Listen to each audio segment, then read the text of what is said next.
হ্যাঁ, এক গ্লাস লেবু শরবত খাই, পরানটা জুড়ে বাড়ি যাই। কাজ কাম পরে আগে যা লেবুর শরবত খালে। যে সিকা মরা গরম পড়ছে, গরমে লেবুর শরবত খান, খাইয়া খাইয়া মজা পান। হ্যাঁ, লেবু শরবত যাই, লেবু শরবত খাই। লেবু শরবত খাইলে পরানটা পুরা ঠান্ডা হয়ে দেবো গা। শরবত খান, খাইয়া খাইয়া মজা পান। একটা লেবু শরবত দাও।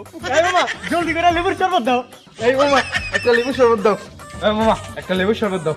মামা খুব সুন্দর করিয়া মজা করিয়া বানাই দিতে আছি, আপনারা খাড়াই থাকেন খাম্বার মতো।